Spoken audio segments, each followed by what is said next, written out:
বিমলবাবু যেটা বললেন, শিল্প এবং শিল্প আর সাহিত্য এবং আমরা যখন সায়েন্টিস্টরা ল্যাবে যত ইনভেন্ট করছে সব কিছুই তখনই পূর্ণতা পাবে যখন তার কমার্শিয়াল ভ্যালু হবে।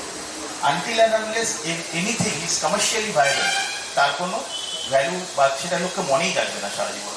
তো সেই যে শিল্পের সঙ্গে কমার্শিয়ালিজমকে কীভাবে রাজীবদা এনেছে, যে সেটা সম্ভব হচ্ছে তখনই যেহেতু এন্টায়ার ভেঞ্চারটা কমার্শিয়ালি ভাইরাল। তো এই জায়গাটা থেকে এই এত লোক এখানে কাজ করছে, আপনার দেখেন এই কমপ্লেক্সে রাজীবদা এই রেস্টুরেন্ট হওয়াতে এখানে প্রায় 250 থেকে 300 লোক একসঙ্গে কাজ করে যাচ্ছে এবং বিগত 7 দিন ধরে এই কাজটা এই ডেটে নামানোর জন্য তারা দিন রাত এক করে, কালকে সারা রাত কাজ করেছে। তো এইটা একটা কিন্তু যে এত বৃষ্টির মধ্যেও এত কিছুর মধ্যেও ভালো লাগার জায়গা এখানে যে বাঙালি কাজ করে না, বাঙালি কর্মবিমুখ।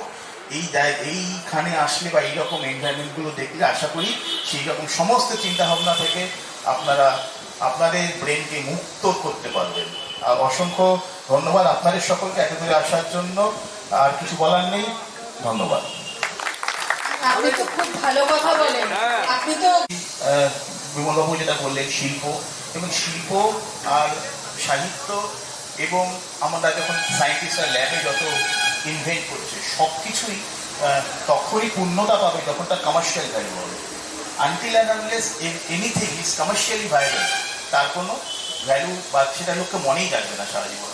তো সেই যে শিল্পের সঙ্গে কমার্শিয়ালিজমকে কীভাবে রাজীবদা এনেছে, যে সেটা সম্ভব হচ্ছে তখনই যেহেতু এন্টায়ার ভেঞ্চারটা কমার্শিয়ালি ভাইরাল।